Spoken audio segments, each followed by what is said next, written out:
नमस्कार, news and competition cracker channel में आपका स्वागत है। देखते हैं आज की महत्वपूर्ण खबरें। लोकसभा चुनाव 2024 मोदी इतिहास रचने की ओर। उत्तराखंड में बारिश और गर्मी से राहत। रुद्रपुर भारतीय जनता युवा मोर्चा नेता ने चाकू घोंपकर कर पिता को मार डाला। लोकसभा चुनाव 2024 अंतिम चरण में 59% से ज्यादा रहा मतदान। पौड़ी बीरोखाल एकेश्वर के 40 गांव में पानी का संकट। मिनिस्ट्रियल संवर्ग को पावर देने से शिक्षकों में नाराजगी। श्रीनगर में अव्यवस्थाओं पर स्थानीय लोगों में रोष। लोकसभा चुनाव के अंतिम चरण का मतदान संपन्न होने के बाद शनिवार शाम 6 बजे के बाद आए 5 एग्जिट पोल्स चुनाव सर्वेक्षण में भाजपा के नेतृत्व वाले राष्ट्रीय जनतांत्रिक गठबंधन एनडीए को प्रचंड बहुमत मिलने का अनुमान लगाया गया है। इन सर्वेक्षणों के मुताबिक प्रधानमंत्री नरेंद्र मोदी लगातार तीसरी बार केंद्र की सत्ता संभालने जा रही है। इसके साथ ही इन सर्वेक्षणों में सत्तारूढ़ गठबंधन एनडीए के तमिलनाडु और केरल में अपना खाता खोलने और कर्नाटक में फिर से एक तरफा जीत हासिल करने का अनुमान लगाया जा रहा है। इसके अलावा इन सर्वेक्षणों में बिहार, राजस्थान और हरियाणा जैसे कुछ राज्यों में भाजपा और राजग की सीटों की संख्या में कमी होने का अनुमान लगाया जा रहा है। वर्ष 2019 के चुनाव में भाजपा ने 303 सीटें जीती थी, जबकि एनडीए की संख्या 253 थी। कांग्रेस को 53 सीट और इसके सहयोगियों को 38 सीटें मिली थी। इन लोकसभा सीटों में भाजपा से मुकाबला करने के लिए विपक्षी दलों द्वारा इंडिया गठबंधन का गठन किया गया था। प्रधानमंत्री नरेंद्र मोदी ने 7वें और अंतिम चरण का मतदान संपन्न होने के बाद विश्वास जताया कि लोगों ने एनडीए की सरकार को फिर से चुनने के लिए रिकॉर्ड संख्या में मतदान किया है। उन्होंने यह भी कहा कि अवसरवादी इंडी गठबंधन मतदाताओं के साथ तालमेल बिठाने में विफल रहा। लोगों ने उनकी प्रतिगामी नीति को खारिज कर दिया। वहीं कांग्रेस अध्यक्ष मल्लिकार्जुन खड़गे ने विपक्षी इंडिया गठबंधन की बैठक के बाद संवाददाताओं से कहा कि यह गठबंधन 295 से अधिक सीट जीतेगा। उत्तराखंड में शनिवार दोपहर बाद पहाड़ के विभिन्न इलाकों में मैदान के कुछ इलाकों में बारिश हुई, जिससे गर्मी से कुछ राहत मिली।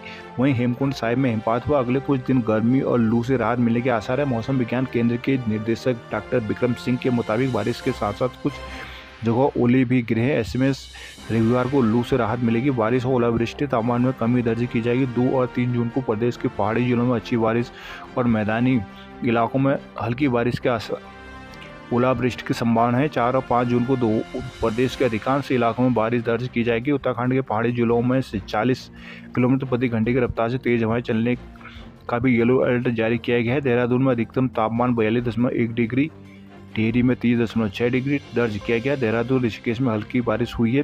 दूसरी ओर चमोली जिले में सिखों के प्रसिद्ध तीर्थ हेमकुंड साहिब में शनिवार को अपराह्न बाद हिमपात हुआ। गोविंद घाट हेमकुंड साहिब गुरुद्वारा के प्रबंधक सरदार शिवा सिंह ने बताया कि करीब आधे घंटे तक बर्फबारी हुई। इसके बाद मौसम साफ हो गया। पौड़ी के एकेश्वर और बीरोखाल ब्लॉक के करीब 40 से अधिक गाँवों के ग्रामीण इन दिनों पेयजल संकट का सामना कर रहे हैं। राज्य जल संस्थान ने 15 जून तक नई कनेक्शन देने पर रोक लगा रखी है। बीरोखाल में पिछले 1.5 महीने से जल संस्थान ग्रामीणों को टैंकर से पानी दे रहा है। बारिश न होने से योजनाओं के स्रोतों पर पानी का डिस्चार्ज कम होता जा रहा है। वहीं जंगलों की आग की वजह से भी स्रोतों पर पानी कम हुआ है। कलजी खाल ब्लॉक के कई गाँवों में इन दिनों पेयजल संकट बना हुआ है। पिछले दिनों बीरोखाल के पास डंपर के खाई में गिरने से बीरोखाल पंपिंग योजना की पाइपलाइन भी क्षतिग्रस्त हो गई थी, जिसे जल संस्थान ने शनिवार को ठीक किया। ब्लॉक की जोगा गड़ी 12 गांव पेयजल योजना आदि से आमकुलाहा, बमराई खाल, तल्ली, पाखोली आदि गांव में टैंकरों में ग्रामीणों को पानी दिया जा रहा है। दिक्कत यह है कि गांव में सभी घर सड़क पर नहीं है, जिसके कारण टैंकर से पानी घर तक पहुंचाने में उपभोक्ताओं को परेशानी हो रही है। बीरोखाल की फरवाड़ी सुकई में बादल फटने के बाद इन गाँव में भी इन दिनों उपभोक्ताओं के लिए वैकल्पिक व्यवस्था घर पेयजल मिल पा रहा है। गेश्वर ब्लॉक के पाथर, नौगाखाल, बिजोली, डांग, चमेली आदि गांव में इन दिनों पेयजल संकट से उपभोक्ताओं को दो चार होना पड़ रहा है। ग्रामीणों के मुताबिक अभी तक भूमिया डांडा पंपिंग योजना का पानी नहीं आ पा रहा है। कोट ब्लॉक के कुंडी गांव के उपभोक्ता इन दिनों हैंड पंपों से पानी की सप्लाई कर रहे हैं। यहाँ पानी के वितरण को लेकर समस्याएं बनी हुई है। पौड़ी राजकीय शिक्षक संघ ने मिनिस्ट्रियल संवर्ग के कार्मिकों को आहरण वितरण के अधिकार दिए जाने को लेकर अपना विरोध जताया है। शनिवार को पदाधिकारियों ने बैठक कर इस संबंध में विस्तार से चर्चा की। साथ ही स्कूलों की डीडीओ पावर शिक्षकों को नहीं देने पर नाराजगी जताई। पदाधिकारियों ने इतना नहीं बल्कि जो प्रस्ताव बनाया गया उसमें बीईओ और उप शिक्षा अधिकारी के पद रिक्त होते हैं तो उनका चार्ज भी मिनिस्टर सवर को दिए जाने की बात कही है। यदि इससे वापस नहीं ले गया तो शिक्षकों को विवश होकर आंदोलन करना पड़ेगा। संघ के जिलाध्यक्ष बलराज सिंह गुसाई की अध्यक्षता में आयोजित बैठक में पदाधिकारियों ने कहा कि एक और विभाग सालों से प्रधानाचार्य के पदों पर पदोन्नति की मांग को लेकर पूरा नहीं कर पा रहा, वहीं दूसरी ओर आहरण वितरण की पावर भी मिनिस्टर सवर को देकर अब तक प्रभारी व्यवस्था के तहत स्कूलों के संचालन करने वाले शिक्षकों का मनोबल गिराने का काम किया जा रहा है। बैठक में जिला मंत्री विजेंद्र सिंह बिश्र, संघ के संरक्षक जयदीप रावत, पूर्व अध्यक्ष मेहरबान सिंह भंडारी, हरदीप सिंह मौजूद रहे। देवप्रयाग में मलबा नहीं हटाने पर इंजीनियरों को कमरे में बंद किया। मंसूरी का कंपटी फॉल गर्मी में पर्यटकों से गुलजार।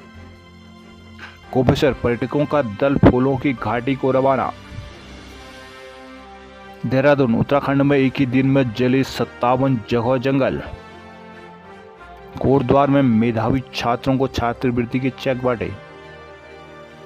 देवप्रयाग बस स्टेशन में निर्माणाधीन पुल का मलबा शांता गधेरे से हटा के विरोध में लोगों ने शनिवार को एनएच और नगर पालिका के खिलाफ प्रदर्शन किया। इस दौरान पदाधिकारियों को कमरे में बंद कर लोगों ने नारेबाजी की। शनिवार को स्थानीय व्यापारियों, महिलाओं, युवाओं ने एनएच के मनमानी रवैये के खिलाफ जुलूस निकालकर प्रदर्शन किया। प्रदर्शनकारी शांता नदी में पुल निर्माण के पिछले 5 माह से पड़े मलबे को तत्काल हटाने की मांग कर रहे हैं। लोगों के अनुसार बीते 11 मई 2021 को शांता नदी में आए सैलाब से आईटीआई के 3 मंजिला भवन सहित कई दुकानें जमींदोज हो गई थी। मानसून की बारिश से पुल के मलबे से फिर यहां तबाही की आशंका है। वही मलबे से टूटी सीवरेज लाइन की गंदगी 5 महीने से सीधे गंगा में जा रही है, जिसे आक्रोशित नगरवासियों ने शनिवार को तहसीलदार एसएस रावत का घेराव किया, जिसके बाद तहसीलदार ने ईई एनएच तनुज कंबोज को फोन किया, जिस पर उन्होंने एई निर्माण कंपनी और एई एनएच को वार्ता के लिए मौके पर भेजा।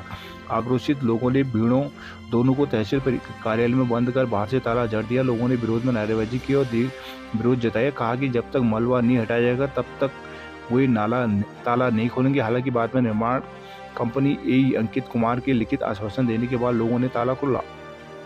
देहरादून भीषण गर्मी और तेज हवाओं के बीच एक बार फिर उत्तराखंड के जंगल दहकने लगे हैं। शुक्रवार शाम से शनिवार सुबह तक प्रदेश भर में बनागनी की 57 घटनाएं दर्ज की गई। वन विभाग के मुताबिक कई जगहों जंगल की आग विकराल हो गई, जिसे बुझाने में के प्रयास जारी हैं। वन विभाग के राज्य बनागनी कंट्रोल रूम के आंकड़ों के अनुसार प्रदेश भर में शनिवार सुबह तक बनागनी के 57 अलर्ट आ चुके हैं। उत्तरकाशी वन प्रभाग में सबसे ज़्यादा 15 घटनाएं सामने आई, जिसके बाद टेहरी में 10 और बड़कोट में आग की 8 घटनाएं दर्ज की गई। इसी तरह टॉन्स डिवीजन में 5, गोविंद वाइल्ड लाइफ सेंचुरी में 3 घटनाएं दर्ज की गई। कुमाऊं में आग की केवल 3 घटनाएं अल्मोड़ा में दर्ज हुई। बाकी घटनाएं गढ़वाल मंडल में सामने आई। जंगलों में आग फैलने के पीछे तापमान में बढ़ोतरी, तेज हवाएं चलने को भी कारण बताया जा रहा है। हरिद्वार में 5 घंटे में ही 4 धाम रजिस्ट्रेशन बंद होने पर हंगामा। पिथौरागढ़ सूर की जल योजनाओं का हो एसआईटी जांच। चंपावत से सड़े क्षेत्रों में जल संकट। चंपावत और लोहाघाट में अंधड़ के 7 ओले गिरे। रानीखेत उर्स मेले में पेड़ गिरने से अफरा तफरी। अल्मोड़ा से बागेश्वर तक गहराया जल संकट, जोशी गांव में प्रदर्शन। रानीखेत कालू सैयद बाबा के उर्स मेले में शनिवार को बड़ी संख्या में लोग पहुंचे थे। अंधड़ के बाद भी लोग मेले के रौनक में डूबे रहे, लेकिन एकाएक विशाल का पेड़ गिरने से हुई धमाके से चीख पुकार मच गई। जान बचाने के लोगों में भगदड़ मच गई। 3 अलग अलग हादसों में 1 की मौत और 12 लोग घायल हुए। शनिवार को उर्स के व्यापारिक मेले में खरीदारी और घूमने के लिए आए कई लोग पहुंचे थे। दोपहर बाद भीड़ और बढ़ गई। इसी बीच मौसम ने भी करवट बदल ली। देखते देखते अंधड़ शुरू हो गया। किसी को इस बात का इल्म नहीं था कि अंधड़ के बीच कोई हादसा हो सकता। कुछ ही देर में पूरी तरह सूख चुका विशाल का पेड़ अंधड़ को नहीं सह पाया और धराशायी हो गया, जिससे पहले कोई समझ पाता। बाजपुर का संजू देवल पेड़ की चपेट में आ गया। वहीं 8 अन्य भी चोटिल हो गए। हादसे में अफरा तफरी मच गई। कुछ लोगों ने पेड़ की चपेट में आए लोगों को संभालना शुरू कर दिया। तब तक संजू की मौत हो चुकी, जबकि 8 अन्य को अस्पताल पहुंचाया गया। मिलार्थी घरों को लौट गए, जबकि व्यापारी सामान समेटने में जुटे रहे। अंधड़ में गिरे पेड़ की चपेट में आने से कई व्यापारियों को काफी नुकसान पहुंचा। करीब 8 दुकानें पूरी तरह जमींदोज होगी, जबकि कुछ दुकानों को आंशिक नुकसान पहुंचा। व्यापारियों के मुताबिक कॉस्मेटिक, खिलौने और सजावट की सामग्री, क्रॉकरी आदि दुकानों को नुकसान हुआ है।